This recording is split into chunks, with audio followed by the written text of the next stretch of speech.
Hi hello എല്ലാവർക്കും നമസ്കാരമുണ്ട്. നമ്മളത് ആടിനെ കൊണ്ടുപോകട്ടാ. അവരിതേ ലൈനായിട്ട് പോകണം. നമുക്ക് ചെറിയ കുട്ടികളെ വെളിയിലാക്കിയില്ല കേട്ടോ. 2 ദിവസം കൊണ്ടുപോയി.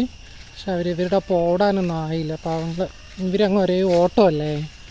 ഓട്ടമായപ്പം അവർ ബാക്കിലാവും. പിന്നെ ഇവിടെ ഇഷ്ടം പോലെ ഇപ്പോൾ ഈ പട്ടികളുടെ ശല്യം നിറയുണ്ട്. അതുകൊണ്ട് അവരെ ഇത്രയും കൂടെ ഒരാഴ്ച ഈ മാസം കഴിഞ്ഞിട്ട് ഇവരപ്പം പുറത്തേക്ക് ഇറക്കാൻ വേണ്ടിയിട്ട് ഇങ്ങനെ നിൽക്കുക. ഇതിങ്ങനെ പോവാം. നമ്മുടെ തൊടിയിലൊന്നും തിന്നില്ല. ലൈനായിട്ട് പോവാം. ഞങ്ങളുടെ വെളിയിലേക്ക് കനാൽ വരമ്പിലേക്ക് ഇങ്ങനെ പോവും. നമ്മൾ പോയില്ലെങ്കിലും അവരങ്ങോട്ട് പോകും. അവിടെ നോട്ടം ഇങ്ങനെ പോവും. അവിടെ എത്തിയ സ്റ്റോപ്പാവും കേട്ടോ.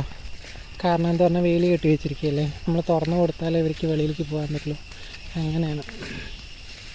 അപ്പം മഴയായതുകൊണ്ട് ഇത്തിരി എല്ലാവരും മെലിഞ്ഞു. കാരണം ശരിക്കും വെളിയിലൊന്നും വിടാൻ പറ്റാത്ത അവസ്ഥയാണല്ലോ. ഇപ്പോൾ 2-3 ദിവസമായിട്ടുള്ള മഴ ഇത്തിരി കുറഞ്ഞിട്ട്. ഈ സമയമാകുമ്പോൾ നല്ല മഴയായിരിക്കും. ഓടുന്ന ഓട്ടം നോക്കുക. അവിടേക്ക് ഓടുക. വെളിയിലേക്ക് ഓടാനുള്ള ഓട്ടമാണ്. ഒരേ ഓട്ടം. ഞാൻ ബാക്കിലാണ് നടക്കുന്നത്. അവർ ഫ്രണ്ടിൽ അങ്ങോട്ട് പോവുക. കണ്ടില്ലേ? അതാണ് അവസ്ഥ. അപ്പോൾ തൊടുവിലേക്കൊന്നും നിൽക്കാറില്ല. നേരെ അയച്ചു വിട്ടാൽ ഇങ്ങനെ ലൈനായിട്ട് പോകും.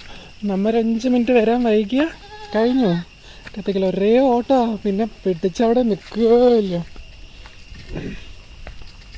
അങ്ങനത്തെ ഒരവസ്ഥ. ഇതാ ഇങ്ങനെ പോയിട്ട് വേലി കെട്ടി വെച്ചിരിക്കുകയല്ലേ. ഇതേ വരുന്നുണ്ട് ആശാന്മാർ. ഞാനിപ്പുറം കൂടെ കയറി എന്താ അവിടെ നിൽക്കണ്ടെങ്കിൽ ഇത് തുറന്ന് കൊടുത്താൽ അവർക്ക് വെളിയിൽ പോകാൻ പറ്റാതെ വരുന്നുണ്ട. അവിടെ നിൽക്കുന്നുണ്ട്. ഇനി ഞാൻ തുറന്ന് കൊടുക്കുമ്പോൾ അവർ വെളിയിലേക്ക് ഇങ്ങനെ ഇറങ്ങിക്കോളും.